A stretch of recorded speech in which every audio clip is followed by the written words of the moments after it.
ठाकरे गटाच्या 2 नेत्यांची ईडी चौकशी करण्यात आली आहे। ईडीच्या चौकशीचा फेरा ठाकरे गटाच्या मागे का लागलाय याची सविस्तर माहिती घेणारा हा रिपोर्ट पाहूया।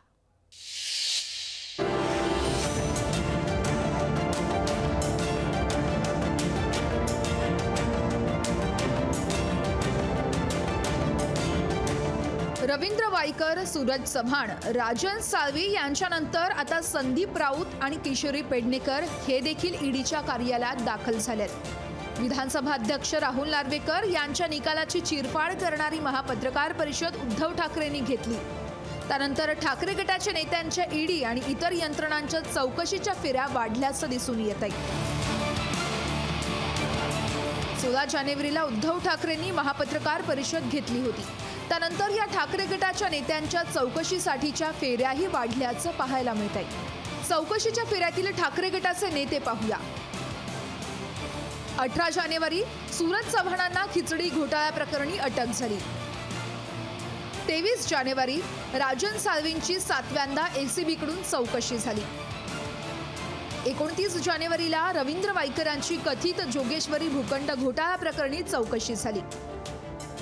30 जानेवारीला किशोरी पेडणेकरांची कथित बॉडीबॅग घोटाळा प्रकरणी चौकशी झाली।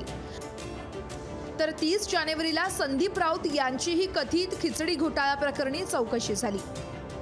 फक्त महिनाभरात ठाकरे गटाच्या 5 नेत्यांना ईडी आणि इतर यंत्रणांच्या चौकशींना सामोरं जावं लागतंय। तसेच किशोरी पेडणेकर यांच्यावर कथित बॉडीबॅग घोटाळा केल्याचा आरोप आहे। त्यांनी 3 पट जास्त पैसे देत बॅगा घेतल्याचं संजय शिरसाट यांनी म्हटलंय।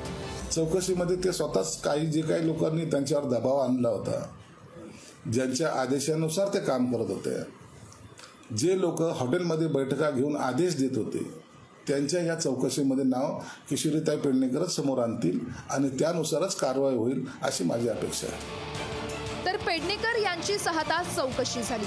त्यांनी ईडीच्या अधिकाऱ्यांना सहकार्य केल्याचं सांगितलंय। महापौरांना काय अधिकार असतात, महापौरांचे प्रशासकीय काय अधिकार आहेत, अरे असा जर ऐकताना तुमच्या माध्यमातून मी ऐकते की ऐकताना मला दबाव टाकला, तर एकाच कामाला कसा दबाव येईल आणि आला तर मग आता ऐकता दबावापोटीच काम करता येत का, याची पण उत्तरं दिली पाहिजे।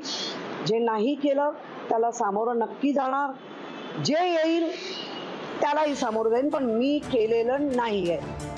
पेडणेकरांप्रमाणेच खासदार संजय राऊत यांच्या बंधूंवर कोरोना काळातील कथित खिचडी घोटाळा प्रकरणी आरोप करण्यात आले आहेत। या प्रकरणावर आमदार नितेश राणे यांनी खोचक प्रतिक्रिया दिली आहे। खिचडीचे पैसे स्वतःच्या मुलीच्या आणि सख्या भावाच्या अकाउंटमध्ये टाकल्यानंतर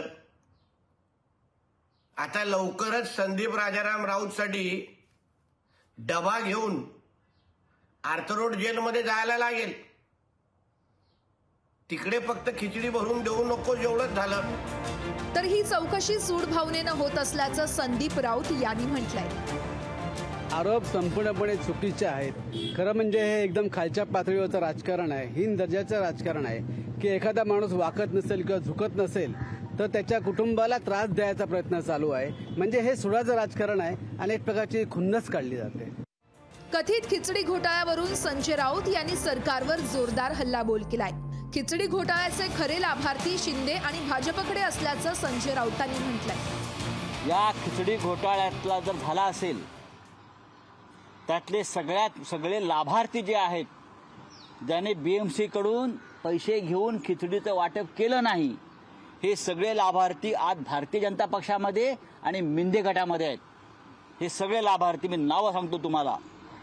त्यातल्या काही लोकांचा वर्षा बंगल्यावर आणि देवगिरी बंगल्यावरती केटरिंग चालू आहे। 1 महिन्यापेक्षा कमी कालावधीत ठाकरे गटाचे 5 नेते चौकशीच्या चक्रव्यूहात अडकले आहेत। ईडी आणि इतर यंत्रणा चौकशी करत असल्या तरीही थेट कारवाई किती जणांवर होते किंवा कारवाई होते का, या कारवाईला ठाकरे गटाचे नेते कसं प्रत्युत्तर देतात हे येत्या काळातच अधिक स्पष्ट होईल।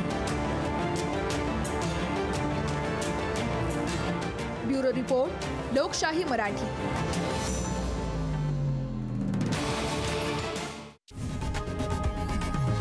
लोकशाही मराठी ऐका, पहा, जागरूक रहा।